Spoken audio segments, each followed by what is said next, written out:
Okay.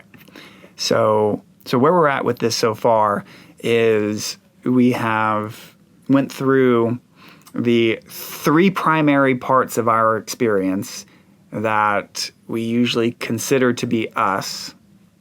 And in that process, kind of, at least to a degree, given the amount of time that we spent with each one in our little session today, built a new relationship with it. A relationship that wasn't, that didn't immediately hit and deflect, right? So normally, as soon as we hit the body, we deflect it. Our attention deflects to our thinking. Something about the body, X, Y, and Z. Same way with our emotions. We stayed with them just for a moment this time, just for a few moments, but which is a different approach than we normally do. Normally, we feel our emotion immediately deflect into our thinking about the way it should be different, fix, change, etc. And the same way with our own thinking. And whenever we do that with our thinking, when we hit a thought and it immediately deflects to another thought about that thought, then that's the cycle of enormous amount of self-talk. That's the cycle of enormous amount of thinking. And so we hit each one of these this time and just stayed there, just for a moment longer than maybe we normally do. And that's all that it takes. So that's what we've done up to this point so far. And now the last step that we're going to explore here in our present moment meditation today is taking that one step farther by really becoming clear on what it is that is aware of each one of those three elements of that we usually consider to be ourself. So we're aware of the body, right? We already went through that. We're aware of our emotions. We already went through that. And we're aware of our thinking. We already went through that. However, when we describe it like this, it does sound like there are two. There is the thing we're aware of, body, for instance, and that of which is being aware of the body. And we normally don't ever consider this one little thing completely overlooked. It's overlooked because it has no quality. It has no objective, object-based substance to it. It is simply pure, empty in the positive sense, awareness.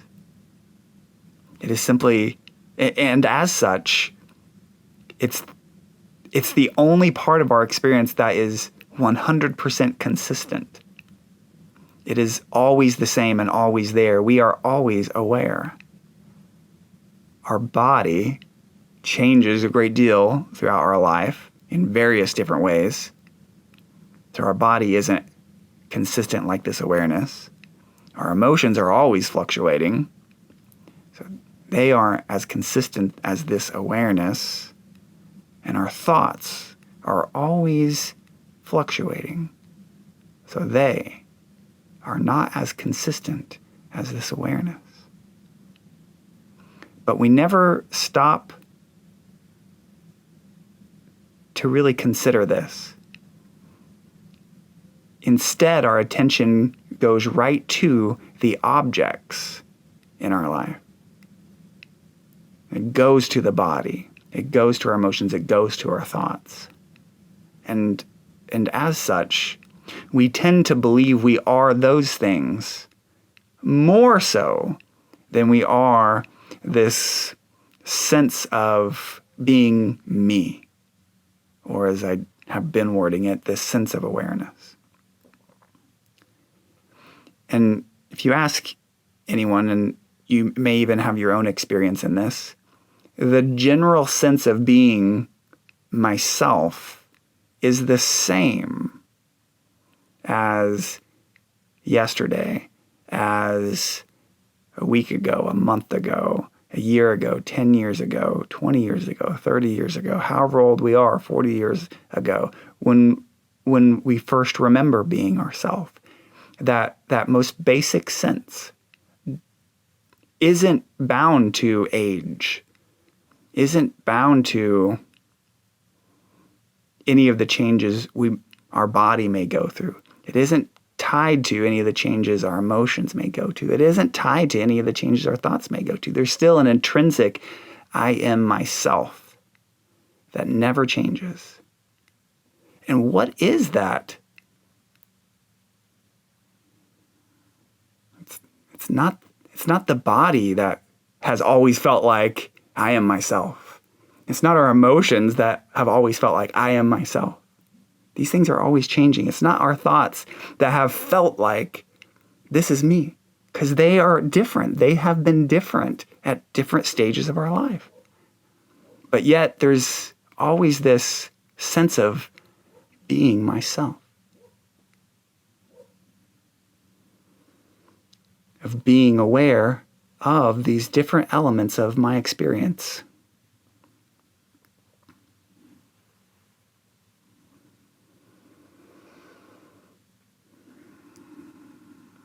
And if that isn't something that when we hit, we immediately divert our attention away from, then I don't know what is.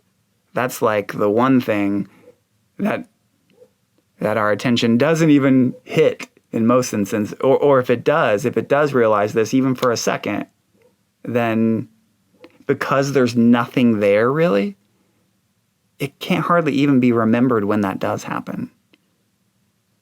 There's no it's very easy to remember the body. It's right here. It's very easy to remember emotions, thoughts, in comparison to this intangible just sense of being myself. So I bring this up, this correlating this sense of being myself that has never changed throughout my whole life with awareness. Because that is the one quality, you could say, that if you took away, there wouldn't be any experience. You at least have to have awareness to even know that there is something here, that there is a body, that there is emotions, that there is thoughts, that there is a world. So in this meditation, our very last thing that we do is bring our attention to this most inner part. And any of us who have meditated before, we know that part. We know that part of ourselves that's just pure awareness. But we usually experience it only with our eyes closed. Because when our eyes closed, our body seems to disappear, our emotions seem to disappear, and our thoughts in meditation can and do seem to disappear. And we're left with nothing but ourself. And so we practice this with our eyes open, like we just did today, because it begins to bring that understanding of who I am in with my daily life experience, in with our daily life experience. And as such, we start to live that peace, that love, that clarity, that freedom in our daily life more and more. When we realize it's not as important as I thought for my body to be any particular way, for my emotions to be any particular way, for thought to be any particular way, for my life situations to be any particular way. It's not as important as I thought, because I am none of those things. And I know that when I go deep in myself in meditation to explore. And I know that when we walk through these things systematically together in a group like this. I know that. And then when we know that, everything else is only relatively important. And when things aren't quite the importance, the overimportance we had placed on them previously, we gain a great deal of composure in our lives, in our mental system, in our emotional system. Things aren't so desperate. Things aren't so overwhelming because there isn't an over or under even importance placed on these things. They start to balance, and we start to land on what is here.